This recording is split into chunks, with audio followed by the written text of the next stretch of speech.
আসসালামু আলাইকুম। আমি শেখ পিজন থেকে মাদুল ইসলাম। যে কবুতরের ব্রিডিংয়ের খাবার নার্সি, এদিকে হচ্ছে ব্রিডিংয়ের জন্য প্রস্তুতি, খাবারপত্র, পানিপত্র এগুলা রোদ্রে দিছি। গ্রিডের পট শুকানোর পর ইউজ করতে হবে। এই সাইডে উপরে এখানে আছে বাদাম, সেগুলো মাস কলাই হচ্ছে ধুলাই করে দিয়েছি। মানে এইটাতে এত পরিমাণ ময়লা ছিল যে আমার ভালো লাগে না বিষয়টা, যে এটা এত নোংরা জিনিস দেওয়া যায় না। যার জন্য এটা ধুলাই করছি, ভিজা আছে এখনো, উপরের সাইড শুকাইছে। আজকের রোদে হয়তো শুকাবে না, কালকে হয়তো বিষয়টা ক্লিয়ার হয়ে যাবে। 2টা রোদ্র দেওয়া লাগবে।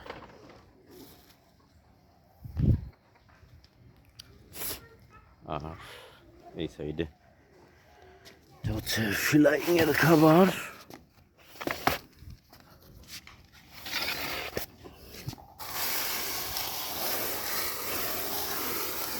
এটা লাগাতার রৌদ্র চলতে থাকবে, বাইরেই থাকবে।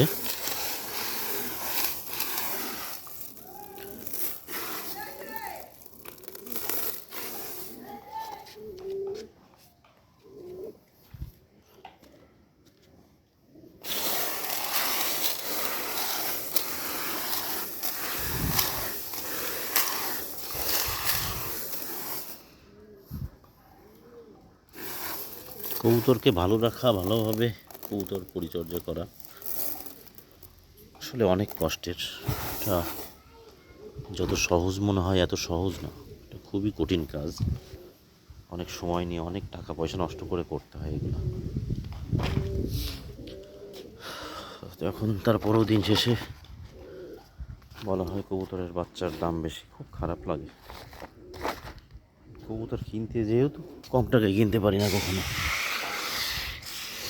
পিজন যে পরিমাণ টাকায় কেনা, এদের বাচ্চা যে কমে সেল করব, মনে হয় যে জবাই দিয়ে খেয়ে ফেলি, তারপরও সম্ভব না। চর্চার ধরন তো সবার একরকম হয় না, এক একজন এক এক টাইপের চর্চা করে। এটা হচ্ছে আমার ফিলাইং আরেকটা মিক্স।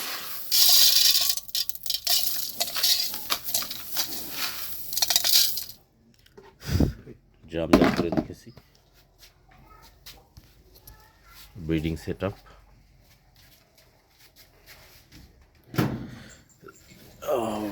ব্রিডিং এখনও দেইনি, সেট আপটা রেডি করে রাখছি, ব্রিডিংয়ে দিব। আর ব্রিডিংয়ে দেওয়ার জন্যই হচ্ছে এগুলা প্রস্তুত করতেছি।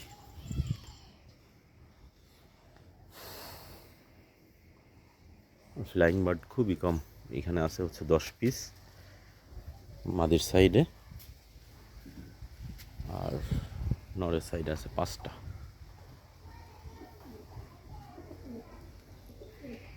আচ্ছা অবস্থা। তো সবাই দোয়া রাখবেন। পরিশ্রম করতেছি যাতে সফলতা আসে। এই যে হামান দিস্তা, আমার মেয়ে, আমার যে বাটাকুটা দেখে আমার, ও নিজে কি করতেছে। এটা কি করতেছো বাবা? মধ্যে কি দিছো? এটা ফুল আর একটু তেল, আর একটু হলুদ। এইটা এখানে নিয়ে আসছো কেন? এটা থেকে গেছিল? আচ্ছা, একটা ধোয়া হয় না, সমস্যা নেই। ফুল, হলুদ আর তেল, হ্যাঁ একটু পানি, একটু পানি। আচ্ছা, একটা পাত্র ধুইতে মিস্টেক হয়ে গেছে। তো ওটা পরিষ্কার আছে, যথেষ্ট পরিষ্কার। আপাতত রোদ্রে দিয়ে দিলাম। তো আর কি বলবো, যা করতেছি ভাবলাম একটু ভিডিও আকারে আপনাদের সামনে নিয়ে আসি। এ আর কি। ভালো থাকবেন সবাই, দোয়া রাখেন আমার জন্য।